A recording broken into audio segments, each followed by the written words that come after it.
All right. So here's the interesting thing. A lot of people ask me on a regular basis, to how do you write compelling ad copy, right? How do you create a compelling creative? Like, how do you put a marketing message out there that is going to get somebody to, take their wallet out of their pocket, take their credit card out, and buy something, right? How do you do that? That's kind of the secret, right, to marketing. Is if you can figure that out, you can do just about anything.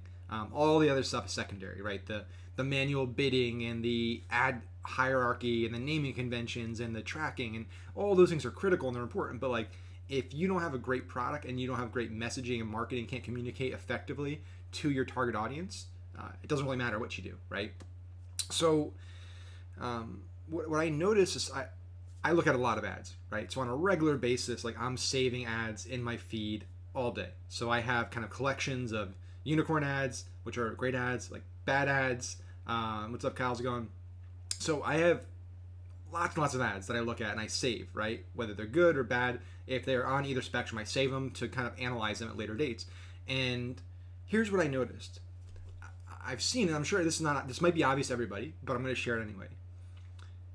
I've noticed that a lot of marketers, a lot of people that are coming into the space are new or haven't really found success yet, instead of like finding something inside them that's unique and that's authentic and that's real and that's different and that really shares their reason for why they're marketing and like translating that into their copy and the creative, they look at other people, right? I think there's too much of a focus on like hacking, right? And again, I think what ClickFunnels has done and Russell's done, branding the funnel hacking thing is brilliant, right?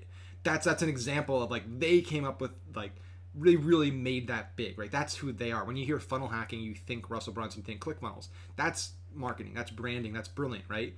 The problem though is everyone kind of now looks at that and they say, well, Russell does, this is what he talks about. He does funnel hacking, he goes through funnels and stuff. But here's the thing, what Russell and the ClickFunnels team and John Parks and the guys that run the Facebook ads for them, what they don't do is they don't hack funnels and just straight copy them, right? They don't just copy their messaging, their angles, like their branding. They don't do that because that's not effective, right? They might look at overall structure. They might see like, okay, this price point's really working well. This overall layout, structure-wise on a page is looking well. This color scheme's working well, right? This amount of testimonials is working well. They look at those things, right? Number of upsells, number of downsells. But like, we've gotten to this culture now where a lot of advertisers are relying on hacking and like ad spying to do the hard work for them. What I mean by that is instead of just coming up with your own value proposition for your offer, instead of coming up with your own creative, your own unique angles, your own sense of brand and identity, a lot of people are just looking at what competitors in the space that are killing it are doing and just straight ripping it, right? They're just changing and putting words in there. And so like, what's worked for Purple Mattress might not work for you as another mattress company, right? Or as a similar player in the space. That works for Purple because that's Purple's brand. That's their identity. And it's consistent throughout everything they do, right? If you interact with Purple as a brand anywhere, whether it's in store and retail, whether it's in their packaging, whether it's through email, whether it's through their ads, whether it's their landing page, whether it's their customer service, whatever it is, there is a brand that is threaded through that, right? So you as a consumer get that experience everywhere you go. It's omnipresent within the brand. If you just use that kind of humor or that angle with your ads, but then your landing page is stale and boring, it doesn't work, right? There's a thing called AdScent, which is the familiarity between click, landing page, sales sequence, emails, right? There needs to be a sense of familiarity between those. If anything in those touch points is dramatically different, it throws us off. We feel like we're in the wrong place, and that leads to more abandonment and bigger bounce rates, right? So I think there's a danger to this funnel hacking mentality, this ad spying mentality, where we're as marketers getting lazy, and instead of truly coming up with our own brand, our own identity, we're just leveraging somebody else's because it's much easier to do that than to actually come up with your own brand, your own voice. So here's a perfect example. And let me know if you guys agree with that, right? Do you guys agree with that you think that too many marketers right now are somewhat lazy and kind of relying more on hacking and ad spying than they are actually coming up with their own stuff, right? If that's something you guys agree with, let me know, because I'm curious. I always like to know if what I think is just totally out there and totally wrong. and if it's something that's shared across multiple people, right? So here's what I realized. Like, I fell into the trap with my first course when I started doing the personal brand thing of, well, here's how all these other people are advertising, right? They have a system. They use this type of ad first, and they have this type of retargeting ad. They use screenshots. They use case studies. They share numbers. Like, that's what info product entrepreneurs do, right? So that's what I'm going to do, okay? So I'm going to come up with my own case studies. I'm going to come up with my own numbers and testimonials and my own screenshots, and I'm going to do that. And that's exactly what I did, right? But what I realized is, like, sometimes there's a reason why everyone's doing something, right? So it's not always good to go against the grain, because sometimes there's the reason, right? There's a reason why, like, when there's a burning building, people just don't start running into it, right? Like, those are situations where everyone knows, like, hey, if I run into the burning building, I'm going to die. So we all make the decision to stay outside because that's what everyone else is doing, and it's a smart thing to do, right? So there are circumstances where following the pack makes sense and keeps us alive. However, that's not necessarily the best decision a lot of the times, especially for marketing, because you can't have, like, I think Frank Kern was probably the first person that really talked about this when I was coming up, that I really gravitated towards. It was like his idea about being polarizing and magnetic, right, in your marketing. I'm sure there's lots of other marketers before him that talked about it, but Frank Kern was the one I saw years ago that kind of talked about it in an ad or something I saw, and I resonated with it. And it was an interesting point, which is, if you are not polarizing, that means you don't have people that hate you, but you also don't have people that are, like, magnetized towards you, right? So if you're not, like, that's why typically super moderate political candidates don't usually win, right?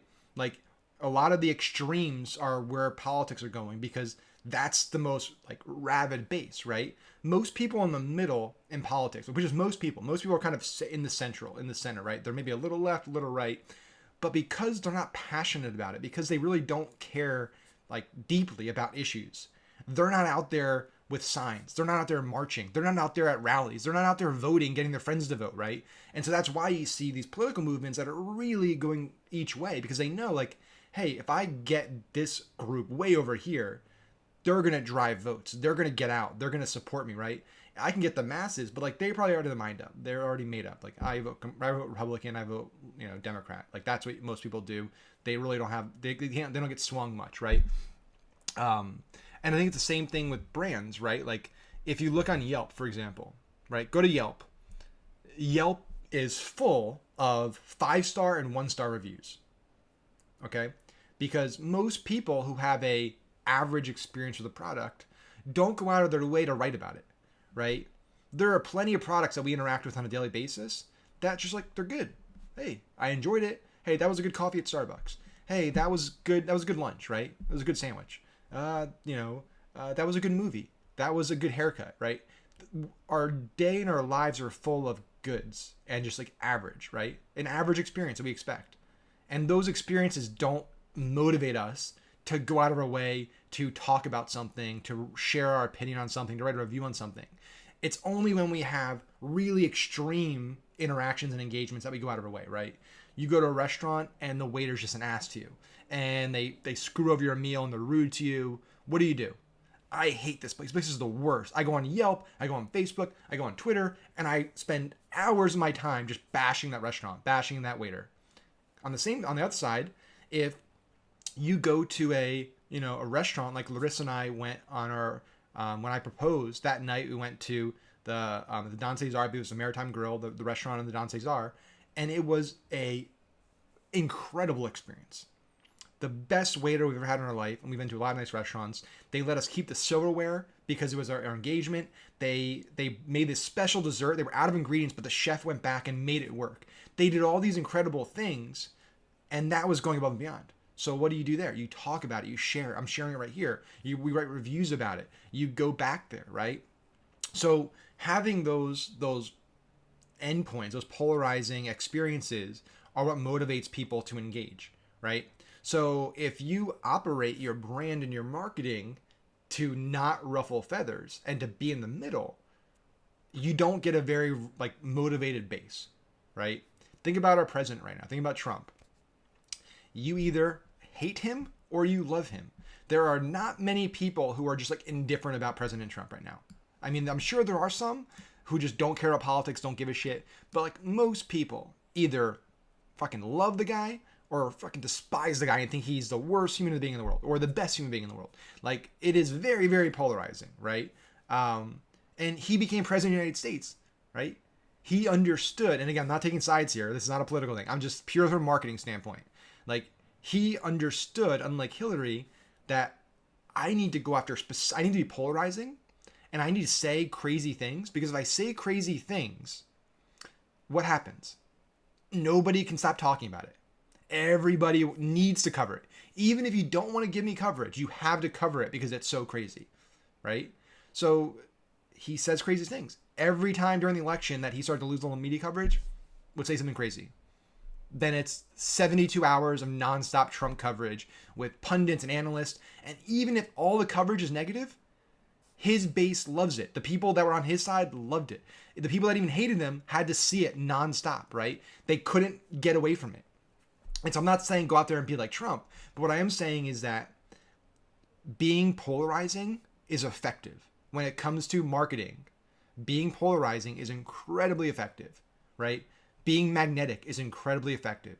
If you're pissing off people, it probably means that you're drawing in some really passionate people as well. Because for every person that hates this viewpoint, there's people that the exact opposite viewpoint who love the fact that you're saying that, right?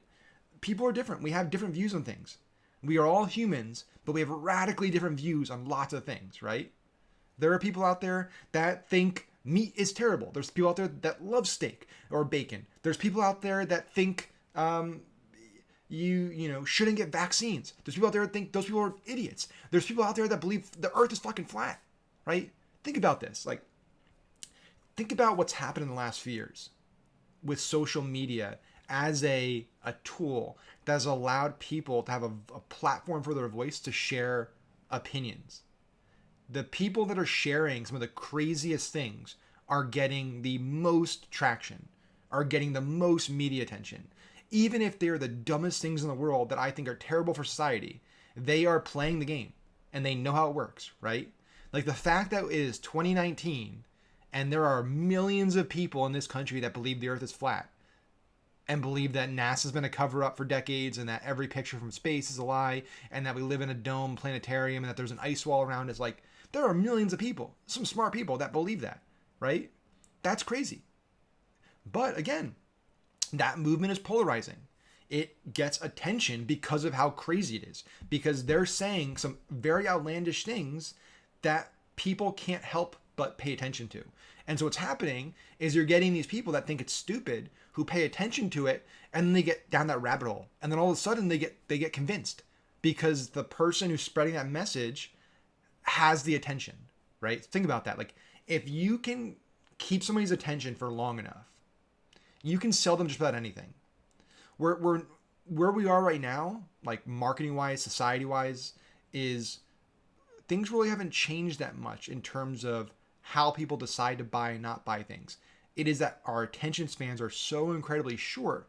So what the greatest marketers, the greatest brands, the greatest politicians are doing out there is they understand, hey, I don't have a sales problem. I don't have a conversion problem. I have an attention problem. I know that if I can get 1,000 people to sit down in a room with me for 2 hours, I can convince them about anything, right? Most great like salespeople out there, great business entrepreneurs, marketers, things like that, you get somebody's attention for an hour, 2 hours, you can sell them just about anything, right? Undivided attention. And so that's what this act of being polarizing is doing. It is ensuring that that person, even if the person paying attention initially thinks they're an idiot, that they are getting that attention. That they know when I put something out there, they're going to read it, they're going to look at it, they're going to dive headfirst into it. Even if they are totally on the opposite end of it and they disagree with it, I'm still winning because I'm still getting attention, right? So I know we kind of went down that rabbit hole, we ended in flat earth and stuff, which is, I have to do another video on that because that's from a marketer's perspective, that fascinates me. That there's a movement out there, that there's people out there running this that are able to convince millions of somewhat intelligent people. Like, they're not all idiots. That they're able, there's like people convincing people the earth is flat. Like, I'm all for conspiracy theories, right? Like, I think there are a lot of legit conspiracies that are real, that our governments like have hid from us, and a lot have come out, right? Gulf of Tonkin and those things. But like, come on, the earth is flat. It's the dumbest thing in the whole, like, the history of conspiracies. That is probably the dumbest. But it fascinates me as a marketer because it's growing. There's conventions. There's like massive celebrities that believe it. It's being talked about. Like, you turn on the news, there's a Netflix documentary about it right now. Like, you turn on the news and there are like CNN's talking about flat earth. Like, that's crazy. That is, like, from a marketer's perspective, the ability to get momentum with that enough that it's covered in mainstream media is impressive. Terrifying, but impressive. So let's figure out how this works for marketers, right? And you guys, hopefully everyone here agrees with me that the world is flat. Because if anybody here actually believes that, I might have to just like block you from following me, because that's crazy. But back to the point. So what I started realizing is, over the last year, the feedback that I've consistently got from people that buy my courses, that attend my events, that come up and that send me messages, that want to talk, is, hey Max, and this is not me saying like I have so many flaws, right? I make so many mistakes, but this is what some people are saying, like, hey Max, part of the reason why I love what you say is because, like, I feel like you don't have an agenda, you're authentic, you're genuine, you're down to earth, you're not like the other gurus out there with flashy and all kinds of stuff. And so I started hearing this over and over and over again. It's like, duh. Like, almost every other person selling courses and info products and training and coaching goes the route of aspirational marketing. They all kind of follow the same path, the Tai Lopez Grant Cardone path, which is, hey, I'm going to show you my lifestyle, and I'm going to show it to you so much and so frequently that you are going to want to have that lifestyle, and you're going to know that the only way to get there is to buy my stuff, right? That's kind of the model that most info product marketers and entrepreneurs are doing right now. Here's my Lambo, here's my houses, here's my AP watch, here's my stuff, and guess how I got this stuff? With Facebook ads, with affiliate marketing, with Shopify, with real estate, whatever it might be. That's the go-to formula for Cardone, Tai Lopez, all those guys. And listen, it works for certain people. For Tai, it's worked really well. For Cardone, it's worked really well. But you also need to remember who you're bringing into your ecosystem. And this is a big discussion, is, do you want to build a brand on the info product side, or any type of brand, that is full of lots of volume but low quality? And it's not that's okay if you do. You can make a lot of money that way. Or would you rather build a brand that has lower quantity but higher quality people in the ecosystem? Because listen, I probably don't get massive volume because I don't do those things. Because I don't show off my car, and I don't show off the new car we got Larissa, and I don't show off the house and the house we're looking at getting. I don't show off these things, right? I'm sure if I did, I could probably get more sales, more followers, all that stuff. But what I realized is, by being authentic and genuine with who I am, I love what I do. I have more fun marketing. It comes more naturally to me because I don't have to force anything. And I resonate with the people that I want to resonate with, right? I don't want to work with the people who are only buying courses to get a Lambo. Like, that's not the type of person I want in any of my programs. So I make that very clear. Like, hey, if you're here because you want to get rich in a week, or you think you can master Facebook ads after a video, which, by the way, I'm not going to call anybody out, but if you go to YouTube, because I just started doing more on YouTube, and you search Facebook ads, like, the first page of videos is full of videos titled, like, from Facebook ads, be rookie to expert in one video. Like, that's bullshit. I'm sorry. And if whoever, if you know who does a video and you want to tell them, that's fine. Like, it's just, you're just lying to people. And that is not okay for me. Like, telling somebody that's a 45-year-old mama too, who wants to start her own Shopify store because she has an Etsy thing and she wants to start making some money online to support her kids, like, telling her that she can watch a free YouTube video and become a Facebook ads expert in one video is beyond misleading. It's a blatant lie. Like, nobody can become an expert in one video. Nobody can let's put it this way. Nobody can become an expert by watching videos, right? You become an expert by doing, by failing, by learning why you failed, by improving, learning, failing, improving, and gradually getting better. Consuming knowledge from lots of people, testing. Like, it is not a overnight thing. It's not even an over a month thing. It's a yearly, like, I'm not an expert, right? Like, this is what people forget. Like, nobody that teaches this stuff is like legitimately an expert, because the platforms change so frequently. They change so often that there are constantly ways that we can do better, right? Like, there are a lot of people who are really good at what they do, who are at the top of their field, but like saying that you're just like the master of a platform when the platforms change weekly and there's so many avenues, right? Like, I might be great at teaching Facebook ads for info products and e-com and some stuff like that. I've never really done it for local business. So for me to say I'm a Facebook expert on all Facebook ads is lying, because I've never really done local business stuff, right? Sure, I have strategies and tactics that I know would work for that, and I'm sure I could do it, but like, I've never had local business clients. I never wanted to do local business clients. And there's people out there who are way better at that than me, right? There's people out there that are way better at driving high ticket, at lead gen, at webinars. Like, there's so many different angles, right? So what I'm getting at here is there are a lot of people out there who are, the way they're writing their ads, the content they're putting out is built around lies. It's built around deception. It's built around what they think they need to tell people based on the big players in the space, and they're just following that path. And unfortunately, it works, right? It works to an extent. It works for some people. But what I started finding is by going the exact opposite route, by directly contradicting all those people, I'm getting traction on those angles. And I'm getting a ton of engagement on those ads. And people are loving it, and they're having fun with it, right? It's and I'm enjoying it, right? So a lot of the ads I'm running now are like, I think the headline of one of the ads I'm running is, how I got a 2,500,000x ROAS in one day, or something like that, something stupid. And I faked a screenshot and put it down there showing the fake purchase conversion value and the fake ROAS, which, by the way, anybody can do. I can even tell you guys how easy it is to fake it. And it's me having fun with it, right? And poking some truisms in other people's marketing messages and their truth, poking some holes in their truths. And so I think that's, like, I'm looking at who's really killing it beyond, like, that isn't doing like those things. So beyond Ty and Cardone, like, let's look at the marketers and the people I know that are like really crushing it. Let's just start in the info product space. And I started noticing that a lot of people that I look up to and stuff, the ads they're running are much more personal. You look at the ads Ezra Firestone runs, right? Like the ads that Molly Pittman's running. You look at the ads that a lot of people who are like badasses and rock stars who don't do the flash, that don't lie to people, mislead people. Like, they're running ads. It's like it's like a picture of him and his wife, right?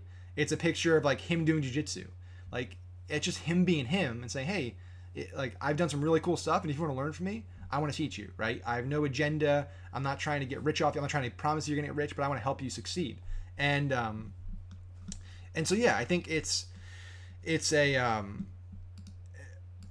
I think there's a greater movement towards that style of marketing. And so I think if you're thinking about how can I advertise for my brand, whether it's a physical product, whether it's a service, whether it's an info product, think about like who you are as a person, like how you talk to people, right? What's your personality? That should be channeled through your ads. Like, your ads should be a genuine reflection of who you are. If you're different than your ads, people are going to see that. There's going to be a disconnect when they meet you, and that's going to throw people off. People don't like to be deceived, and that's a deception. If you're like basically on camera super flashy, but behind the scenes you're just not flashy at all, or vice versa, that's not what people are looking for. People are looking for authenticity. They're looking for people that are genuine, transparent, honest. Like, that is maybe not everyone's looking for that, right? But a lot of the right people are looking for that. The people with the real money, the people that are looking to spend big money, that's what they're looking for, because they can smell the bullshit. So again, it comes back to like what type of customer you're looking for, right? If you're looking for those brand new, like, people that have no money, no experience, no knowledge, don't know any better, who are looking to make quick money, then go the Lambo route. But if you're looking to get people that are ready to drop 5 figures, 6 figures to invest in coaching, or to buy high ticket courses, or to join a mastermind, if that's what you're looking for, you need to change up your marketing, because every one of those people know they can call the bullshit, right? The marketing industry is really, really small at the top. Everyone knows each other, right? And everyone knows who's a bullshit artist. Everyone knows who's legit. And once you lose trust, once you lose credibility, you can never get it back, ever.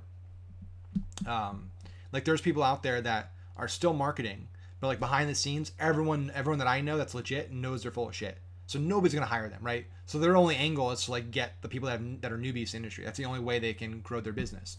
But yeah, and this is again like the whole point of this, Kyle. I'm not gonna call out names or anything like that, because I genuinely believe that, you know, there's some people out there that people think they do that, but like are good people that I've talked to. So it's not about naming names or calling anybody out, because that's again not who I am. It's more about like thinking big picture. And listen, if that's who you really are, like if you are just a super flashy, you love spending big money, you love that stuff, that's who you are, like through and through, then that's being honest in your ads, right? So that's not being deceptive, and that's who you are, and that's the way you go.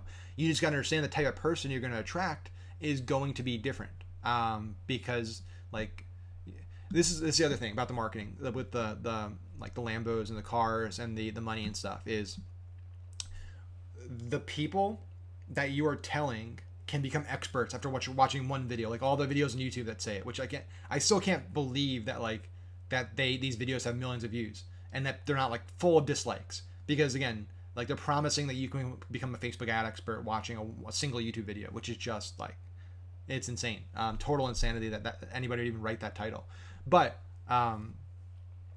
like what ends up happening is you are telling those people that they can basically get rich quick, and you obviously they can't. So what happens after the first month when they haven't made any money because their expectations are up here? They're going to be pissed.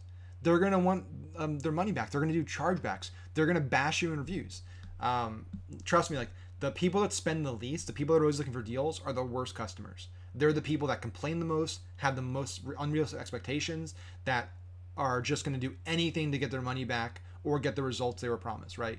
So it's better to just avoid those people altogether. Even, you know, this is just not on info product side, but any business, right?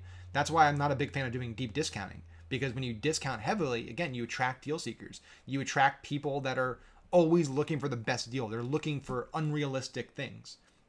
And because of that, they have unrealistic expectations, right? So I think going forward into 2019, what we're going to see is a continued move towards brands and influencers, like people that have unique, somewhat polarizing marketing message and brand identity and creatives and copy are going to be the ones that succeed the most. The people that have their own unique angle, their own unique storytelling, their own unique face of the brand, that those are the people that are really going to succeed. And you look at it across the board, right? You look at the brands that are killing it, and all of them, beyond having great products, also have unique brand identities. They're different than the rest of the pack, right? Even look at, you know, Snow with my buddy Josh Elisache. I always butcher his last name. My buddy Josh, who runs Snow, like they're selling. It's an incredible product. It's a beautiful product. The packaging, everything's incredible, but it's a flooded marketplace. It is a very, very competitive marketplace with teeth whitening, with oral care, right? It's become a commodity business almost. He's been able to come in, charge like 3 times more than everyone else does, and crush everybody. And he did it because he has a really great brand. He's not just throwing up a teeth whitener on a landing page with some fake scarcity and fake reviews and stuff, what everyone else is doing, with an ad that just shows a teeth whitener and says, hey, we'll whiten your teeth quickly, or doctor recommended.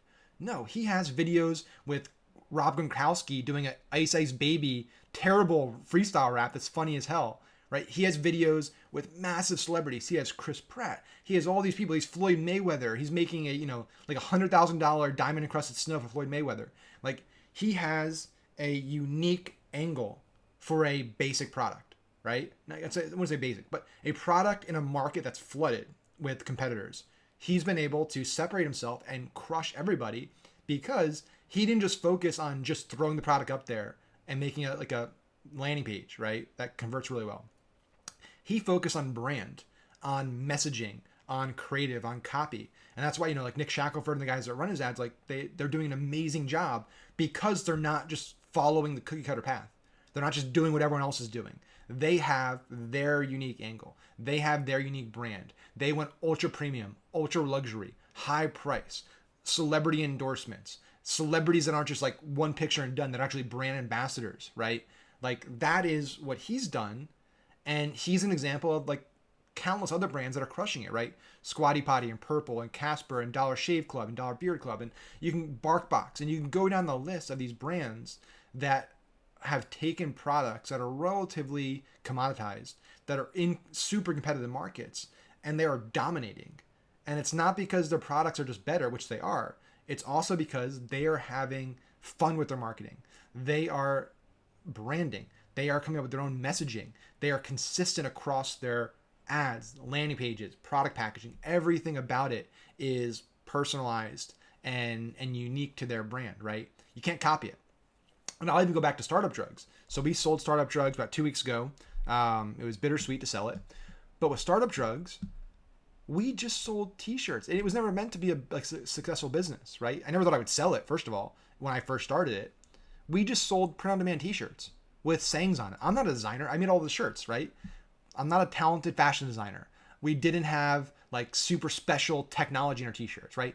We were selling t-shirts, super commodity, right? Nothing very unique about the product. But what did we have? We had a unique brand. We had sarcasm. We poked fun at people. Like when people commented on us and trolled us, we hit them really hard back, right? We had this consistent brand identity through the language on our websites, through our email copy, through our Facebook ads, through the way we respond to their comments. Every part of our brand was unique and it was different than everyone else. That's why we got copied dozens and dozens of times. Literally, people would just straight rip our store. None of them are around today. None of them sold because they all just thought they could just throw up shitty t-shirts and just piggyback on our success. Well, no, the t-shirts didn't make us successful. It was the fun brand we created. It was the fun marketing we had. It was the messaging, the creative, the copy we had. That's what separated us, right? And so, again, I think the marketers that are going to win in 2019, 2020, and beyond are the marketers that understand it's not just about like doing what everyone else is doing and copying the successful people. It's not just about funnel hacking or ad spying. It's not about max bids and CBO and different campaign structure and split testing and duping 3 times versus 4 times, duping one ad twice. Like, it's not about that, right? Sure, that'll help you be more profitable and scale maybe faster, right? And scale bigger. But you're not going to get to that point unless you have the foundation. And the foundation is that marketing message, that brand identity, that brand voice, that creative angle, that consistency throughout your ads, your landing pages, your emails, your packaging, your website, your YouTube videos, your Facebook videos, everything you put out there needs to be you. And it needs to be something that is defendable, that other people can come into your space with similar products, but they can't get past your brand.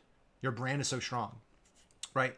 That's why, like, you look at some of these massive companies and you look at their valuation, you look at their, their earnings and stuff, and you see goodwill.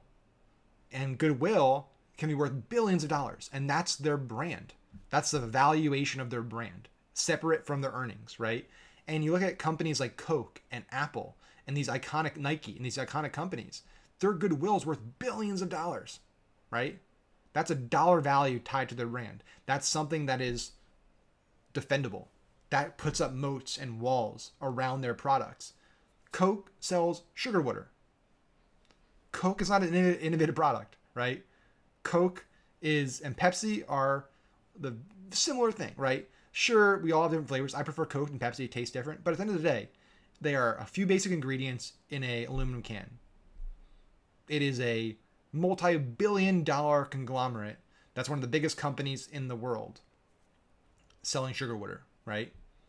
Nike, they sell shoes and sneakers. There are, how many sneaker brands are out there? Shoe brands are out there? Countless. Gatorade. You look, it's like there are so many massive companies that aren't creating groundbreaking products like Apple or Microsoft or Google that have products that anybody can create, right? I can go create a sneaker. I can go create, some sugar water. Like, I can't build an iPhone or an iPad, but I can do things that a lot of other companies do. But I would never compete with them. I would never have a chance because they have that brand, right? They have that X factor that is polarizing, that's magnetic, right? That's why you look at all these big companies that are super successful, that have been around for decades, if not centuries. They have people that despise them, and they have a lot of people that love them, right? Coke and Pepsi. There are people that if you go to a restaurant and you say, I'll have a Coke, say, sorry, you have Pepsi, and I'll just have a water. Like that's so valuable. Like you got to put a dollar value on that. That is goodwill right there, and that's powerful. And that is decades and decades and decades of branding, of consistency, of being transparent, authentic, and polarizing and magnetic. Like that is the definition of what I'm talking about right now. Is those companies and those brands. Purple and Casper, they're selling mattresses. You know how many companies sell mattresses? Like Larissa and I joke about this all the time. We have down here across from our apartment building, there is a mattress store. I think it's called Mattress Store. We have been here for 3 years. There has never been a single person inside that store. Never. We drive past it every day. Other than the one employee that works there, we have never seen a customer in there. They have dozens and dozens of mattresses. Nobody gives a shit. But you go to Sleep Number, it's packed, right? That's what we bought. We bought a Sleep Number bed. Why would we spend $6,000 on a bed? Well, because it is unique. They have their differentiators, right? Their experience was totally different. You go to Sleep Number store, they spend like an hour with you, walking you through the entire experience, laying you down, going to the mattresses, setting your number, all that. By the time we were done, it's like, where do I sign? Done. Bought a mattress on the spot, $6,000, right? Like that is powerful. And so you look at Casper and Purple, they did the same thing, right? Here's all these mattress companies. Why would we enter a marketplace that's flooded with mattresses that are all the same thing? Hey, some are cooler, some have springs, some have foam. No, let's come into it. Let's turn it on its head. Let's have fun with it. Let's create great characters. Let's create great marketing. Let's create marketing that's so funny, people are entertained by it, right? And yeah, I think it's so important. Like 2019 and beyond marketing, it's no longer about grabbing some shitty dropshipping product and throwing us ads. Like you will never build a 8+ figure company or build true wealth doing that ever, guaranteed. Right? It's not scalable. It's not sellable. There's nothing you can do beyond that. That's the truth, right? But you want to build, a $10 billion company, a $50 billion company, a $100 billion company. You need to look at what the companies that actually are $50, $100 billion companies are doing, right? And again, I think I talked about this the other day. Like it's fascinating to me that we as marketers, we focus on the influencers in our space and we follow them. Listen, like I'm not a billionaire. Like, sure, I have some stuff that I can share with people that I think is really valuable. But at the end of the day, like, you shouldn't take everything that influencers in our space say as the only thing you look at, right? Because we might be worth a few $1 million, but I would rather look at, well, what is the $50 billion consumer company in our space doing? Like, what have they done? What has Coke done? What has Apple done? What has BarkBox done? What has Squatty Potty done? What has Warby Parker done? What are these brands doing? Mack Weldon, all these apparel brands that are just blowing up now. Like, what are they doing? Right? Instead of looking at some guy running an ad on Facebook talking about how he sold, $1 million worth of Teespring t-shirts back in the day. Right?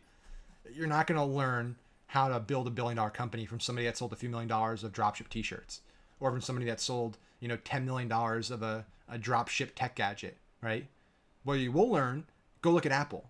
Right? Go look at Beats as a separate company, right? Go look at some of these real tech companies that are just killing it.